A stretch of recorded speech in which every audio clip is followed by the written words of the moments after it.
Hola chicos, Química lección 4, vídeo 19. Creo que es interesante, por lo menos a mí me lo parece. Si no es interesante la forma que tiene de respirar un pez, que respira con lo mismo que nosotros, con aire. Esto a mí de pequeño me costó llegar a admitir. No digo entender, porque mis profes me lo decían bien claro, pero a admitir que que el aire se pudiera meter en el agua. Porque claro, uno lo primero que piensa es, el aire son burbujas, el aire es un volumen, el aire ocupa sitio. Cuando se mete en el agua, ¿dónde está?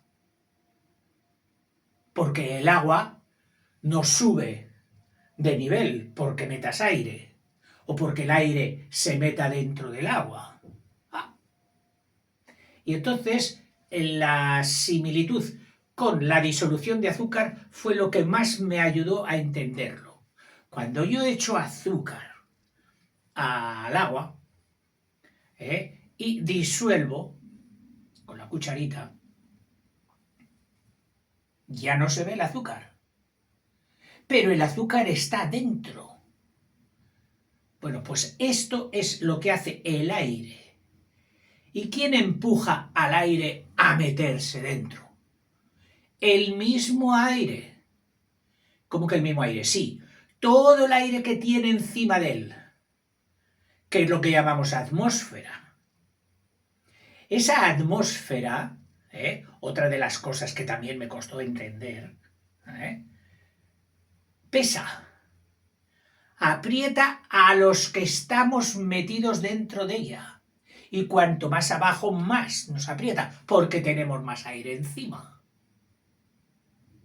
Eso es lo que llaman la presión que nos aprieta. Pues yo no noto nada, a mí no me presiona nadie, como diría alguien. No. Tú estás presionado y tu compañero y la silla que tienes al lado y todos los objetos y superficies que pueblan la Tierra, el globo terráqueo, están sometidos a la presión de todo ese aire que está encima. Y si ese aire que a veces se mueve y parece ser que hace montañas, y hace valles, claro, cuando se mueve, pues como las olas, en unos sitios hará montañas y en otros sitios hará valles. Bueno, pues cuando tienes más aire encima, la presión a la que tú estás te presiona más, porque tienes más aire encima. Y a eso lo llaman una alta presión. Una alta presión. Y cuando es un valle y tú tienes menos aire encima de ti, a eso lo llaman una baja presión. Y eso lo miden los aparatitos.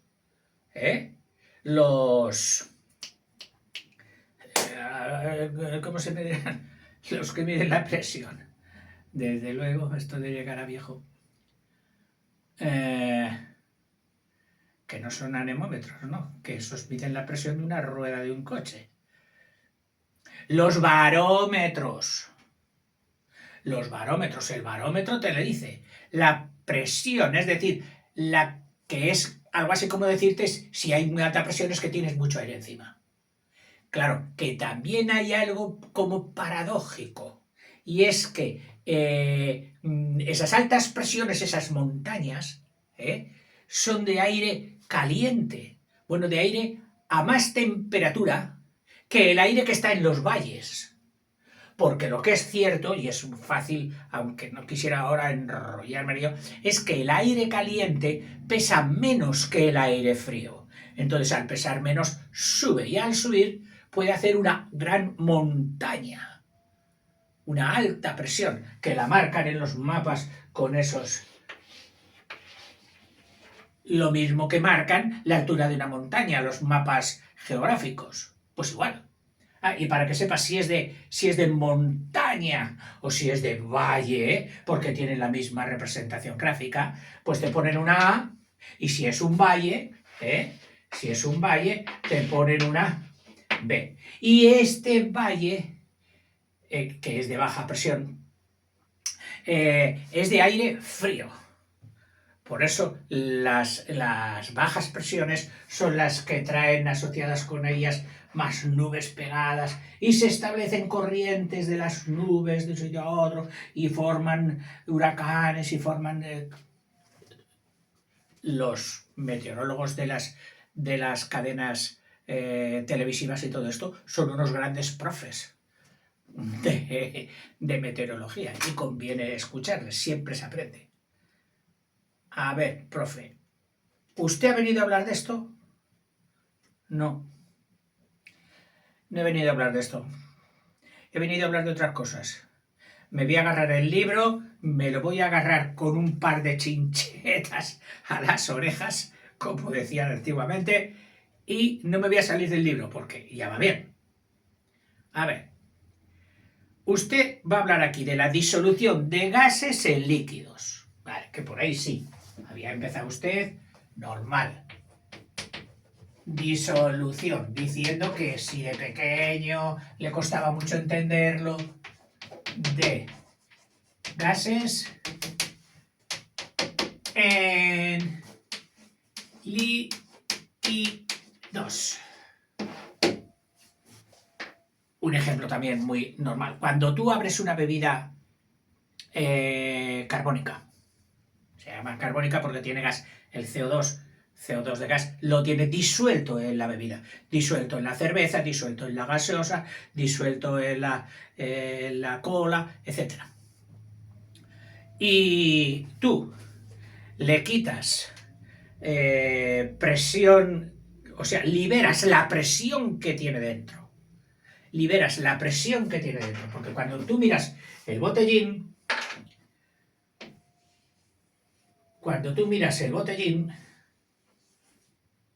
de cerveza o de lo que sea, el nivel del líquido está aquí. Tú no ves gas por ningún lado. Ves, sí, esta zona, hasta el cierre, esta zona, que sí que es gas. Pero no ves más gas. Y sin embargo, cuando descorchas y liberas esta presión que aquí era grande, y si aquí es grande, aquí también es grande. Por eso, ojo con las bebidas o los envases de vidrio sometidos a presión, que si se rompe, los vidrios pueden saltar según como una auténtica bomba. Esto le pasó a mi padre. Un cristal le dejó tuerto. Exteriormente no lo aparentaba, pero perdió un ojo. Hay que tener cuidado. Y unos años más tarde, la señora que tenía la fabriquilla de sifones del pueblo, otro sifón explotó, le cortó la yugular y no pudieron salvarla. Bueno, recomendaciones prácticas que siempre son útiles, que hay que tener cuidado, que no hay que jugar con botellas que tienen gas dentro a presión y tenerla, tú, allá va, cógela, no sé qué. No. Es cierto que hoy las presiones están moderadas ya, no las administraciones no admiten altas presiones. Bueno, pero aún así, fíjate, la presión de una botella de champán o de cava, de champán son entre 5 y 6 atmósferas. O sea, 5 y 6 veces más que la presión atmosférica de la que te he hablado, que es presión. El cava, que viene a ser la bebida espumosa que se hace en España y que para mí, con perdón, no tiene nada que envidiar al champán francés, tiene entre 3 y 4. Y luego está el otro hermano, que es el italiano, que es mira que no acordarme ahora del nombre. Este tiene menos presión, por lo menos una atmósfera menos o 1,5 menos que el cava español. Me sale el prosciutto, no, pero el prosciutto es el jamón.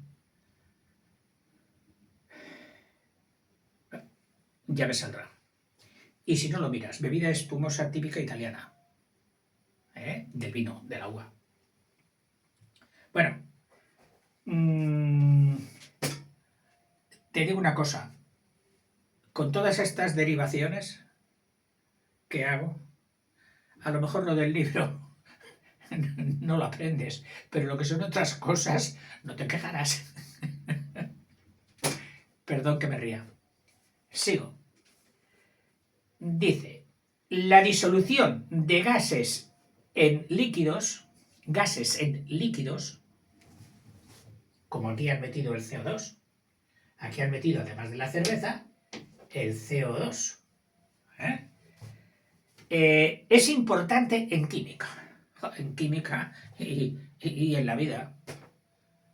Si los peces no pudieran respirar, extraer ese aire que está disuelto, en los ríos y en los mares, el aire está metido dentro por aquí, disuelto en el agua. Si los pececitos no pudieran con sus branquias o agallas coger este aire disuelto y separarlo y respirar con él, llevarlo a su sangre para que haga la oxigenación que le mantiene vivo, no habría vida sobre el agua.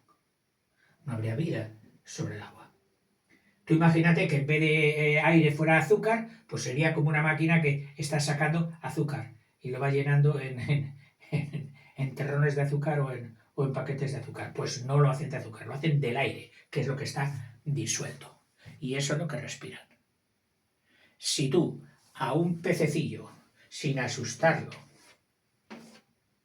en su pecera,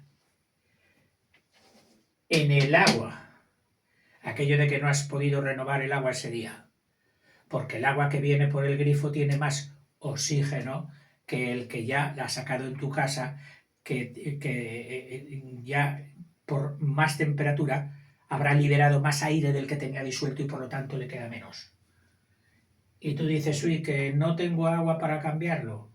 Pues con mucho cuidado de no darle un palazo al pobre pececillo, agitas el agua y haces que las burbujas, que el aire de arriba del agua se meta durante unos momentos haciendo burbujas en el contenido del líquido, y al aumentar su superficie de contacto también estarás aumentando la disolución del agua en el líquido. Una manera de darle un respiro, nunca mejor dicho, al pobre pececillo.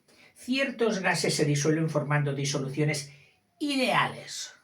¿Y qué son disoluciones ideales?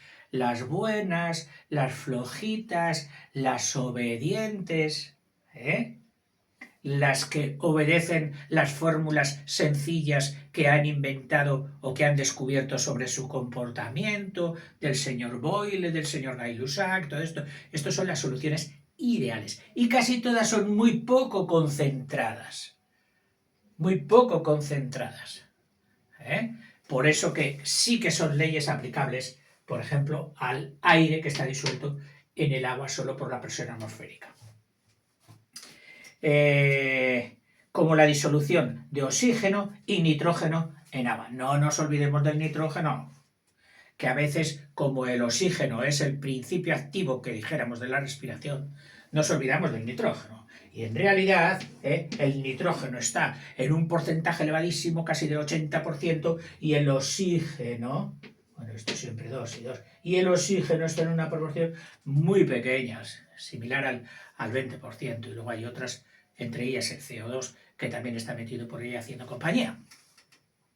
Bueno, dice nitrógeno en agua, que se forma al disolverse el aire en el agua. Al disolverse el terrón de azúcar en el agua, pero ya no es azúcar, es aire que se disuelve en el agua. En estas disoluciones los gases conservan sus características propias, no las pierden.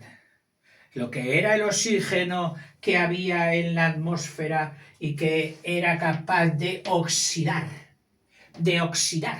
y nos oxida a nosotros, nos quema, pero nos libera calor y nos da vida. Sin que nos queme no podríamos hacer nada. Bueno, pues esta propiedad, por ejemplo, de oscilar, también la mantiene la molécula de oxígeno que está disuelta dentro del agua. Curioso. Y el efecto ralentizador y moderador del nitrógeno, que es inerte, ya lo sabes, para estos temas, también lo conserva cuando está disuelto en el agua. Frecuentemente, las disoluciones de gases en líquido no son ideales, no son las obedientes, las buenas, sino que son reales. Ojo, ojo. ¿Qué vas a hacer? No, yo estoy aplicando la ley de Boyle-Mariotte. ¡Te quita!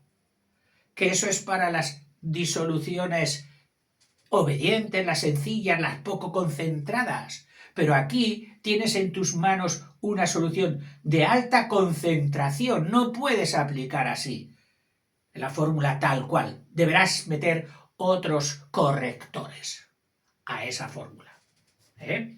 Dice, las disoluciones de gases muchas veces son reales y los gases que las forman, sí, gases también hablamos, de gases, que las forman, se disuelven en cantidad. Cuando dicen cantidad es en cantidad mayor de las que las ideales. Así ocurre, por ejemplo, con la disolución acuosa, es decir, que se disuelve en agua del amoníaco, del NH3, que se disuelve en agua. El amoníaco es un gas y se disuelve en agua. Luego ya tenemos una disolución de gas en líquido, que ha tomado muchísimo protagonismo porque con la huida que está haciendo la humanidad de los combustibles fósiles y que está tratando de sustituirlos por la energía verde que se llama, es decir, aquella que no expulse más carbono a la atmósfera, pues el NH3, el amoníaco, ha obtenido un gran protagonismo. Ojo, es un gas corrosivo. Es un gas que en concentración mayor, cuando se desprende, hay que huir de él. O sea, no es fácil manejarlo. Tienen que manejarlo expertos.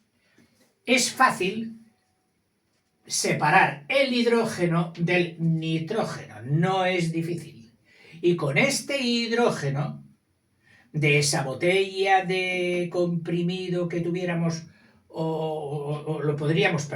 podríamos comprimir el hidrógeno, expulsar el nitrógeno, con cuidado de que no nos forme componentes con el oxígeno al salir, que eso sí que son nocivos de la naturaleza, es decir, que todo esto es muy complicado y lleva muchos quebraderos de cabeza. No es fácil, no es fácil. Pero una vez liberado el hidrógeno, sí, se le puede meter en bombonas a alta presión, como latas de cerveza o de lo que sea, pero que aguanten esa presión, y meterlos en tu motor tipo combustible. Y sería ya el motor de hidrógeno. Se están poniendo. Y para hacer esto, por supuesto, siempre se necesita energía. Y esta energía es la que, para ser fieles a su cometido de no polucionar, pues esta energía se obtiene de recursos renovables como son las hidroeléctricas, por supuesto, que producen ahí electricidad día y noche, de las eólicas y de las solares. Y con esa energía se alimenta una fábrica de producción de hidrógeno. En el pueblecito que viví yo de pequeño, desde un añito hasta los 11, Belgar de Fernamental, ahí están tratando ahora de hacer una fábrica de amoníaco. Una fábrica de amoníaco. Y hay muchas tensiones en el pueblo, unos que sí, otros que no, otros que van a... Lo que pasa siempre. Bueno, ya te has enterado de qué pueblo viví. Ese sería una disolución acuosa del amoníaco. Otra Importante también es la del cloruro de hidrógeno, es decir, que da el ácido clorhídrico, el ClH. El ClH. Disuelto en agua. Disuelto en agua, con altas concentraciones. Estas no son disoluciones ideales, son disoluciones reales. Estos gases se disocian. Estos gases se disocian. Es decir, el ClH formará sus iones ClH. El amoníaco igual, sus iones. Y los iones formados se hidratan. O sea, su manera de diluirse en el agua, de formar la disolución, es que se disocian y entonces el cloro se coge moléculas de agua para rodearse y el hidrógeno se coge también moléculas de agua que le es fácil hacerlo al agua, atender a unos y a sus contrarios por aquella famosa polaridad del agua, que no es neutra, es neutra teóricamente, pero en su comportamiento químico tiene el comportamiento polar. La solubilidad de los gases, es decir, la capacidad de disolverse, la solubilidad, que forman soluciones ideales, es muy pequeña. La solubilidad es muy pequeña, o sea, no pienses aquí que puedes meter sin presión, es decir, solo con presión atmosférica, puedes meter gran cantidad de aire dentro del agua. No, si es solo con la presión atmosférica, no. Tendrás que poner una sobrepresión añadida para lograr meter más aire o más CO2 en la cerveza, como hacen aquí, pero con presiones añadidas en fábrica. Dice, es muy pequeña y se rige por las leyes para las buenas, para las benignas, que son las leyes de Henry. Las leyes de Henry. Esto para las ideales, Para las leyes de Henry, con R. Que dice, a temperatura constante, es decir, siempre que no se varíe de temperatura, la masa de gas disuelta en un volumen determinado, es decir, la masa de gas por unidad de volumen, es proporcional, lo acabamos de decir, ¿a qué? A la presión a que esté sometido ese gas exteriormente. El gas que tú pretendes meter aquí se disolverá más si fuera ese gas está presionado. Como diciendo, le están empujando y le están diciendo, va, métete ya, hombre, métete. Y él acaba metiéndose. Si le vas dando más presión, acaba metiéndose. Es decir, si tú tienes un émbolo bien hecho, un émbolo bien hecho, en un cilindro, y tienes aquí agua y oxígeno. De momento, antes de apretar, ¿qué presión hace el oxígeno sobre el agua? La presión atmosférica, que repercute en el cilindro y el cilindro a su vez en esta masa de aire. Pero ahora hay una máquina que va aumentando la presión y entonces el cilindro va bajando. Va bajando. Oiga, y el oxígeno, claro, el oxígeno en principio ya sabes que es compresible, que se comprime. Compresible, sin M. Compresible, que se comprime. Pero dices, oye, vamos a ver hasta dónde aguanta el oxígeno ahí, apretado. Sigues bajando. Ya lo has reducido hasta aquí y tú dices, oye, aquí sigue habiendo oxígeno. Será oxígeno comprimido. Sí que lo es. Pero ya bastante parte de ese oxígeno que estaba por encima del agua se está metiendo dentro, se está diluyendo, disolviendo en el agua. Y llega un momento en que si sigues presionando más y haces que el mismo cilindro toque con el agua y puedas asegurar que ya no hay oxígeno gas visible por encima de la superficie del agua, porque ya el cilindro está tocando el agua, ¿Dónde se ha ido todo ese oxígeno? Dentro del agua. O sea, es lo que nos decía la ley de Henry, que la proporción o la concentración de un gas en una disolución líquida es directamente proporcional a la fuerza que le hagas, con que le aprietes, a la presión con que le aprietes. A más presión, más disolución. O también, y te lo explica ahora con fórmulas, que ya no haría falta porque, vamos, yo esta fórmula la veo tan lógica, que no, pero como los químicos luego no se van a marchar a su casita los profes sin ponernos problemas, pues quieren que manejemos fórmulas, y por eso aquí pone un ejemplo y dice, o también, el cociente entre la presión parcial de un gas, el cociente, división, entre la presión parcial, y la nombra primero pero no la pone en el numerador, la pone en el denominador, cosa curiosa que no corresponde, pero bueno, no deja de ser un cociente, sería el inverso del cociente, pero estamos en cocientes. El cociente entre la presión parcial, la presión parcial del gas y la concentración parcial y la concentración del gas, este cociente, cuando la temperatura ni sube ni baja, dice, es constante. Siendo P la presión parcial del gas. ¿Por qué dice parcial? Porque a lo mejor ese gas estaba soportando la presión juntamente con otro gas.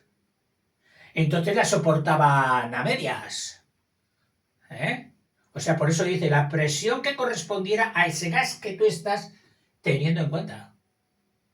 Porque, por ejemplo, si esto era aire, aquí no solo has metido oxígeno dentro, has metido oxígeno y has metido nitrógeno dentro del agua, lo has disuelto.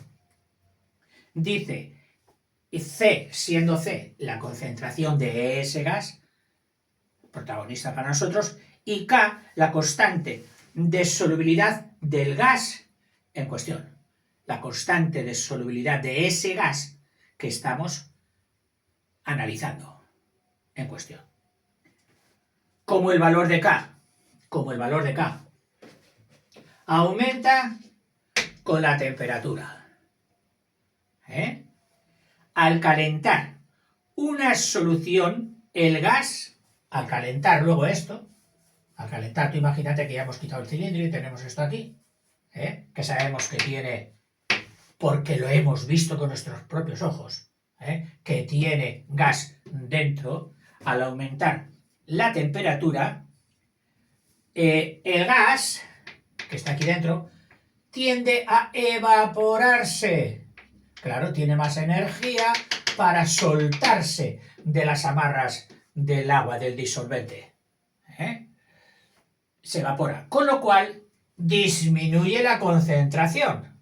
Ya no habrá tanto, habrá disminuido la concentración. Si antes era C sub 0, pues ahora le valemos a C sub 1 menor que C sub 0, menor que la del principio. Y por lo tanto aumenta la presión.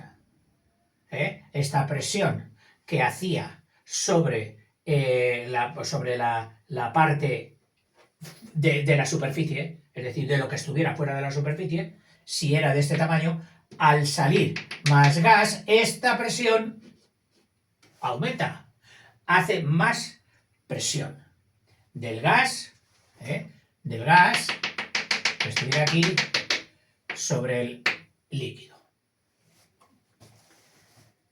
En fin, yo pensaba haber dado también, siempre me pasa igual, la preguntita siguiente, que es la mezcla azeotrópica. ¡Ay, qué nombre más bonito! Azeotrópica. Y además se escribe con Z. Azeotrópica. Una cosa muy bonita, pero esa ya vendrá para nuestro siguiente vídeo cuando ya estés tú más descansado y relajado. Hasta luego, chicos.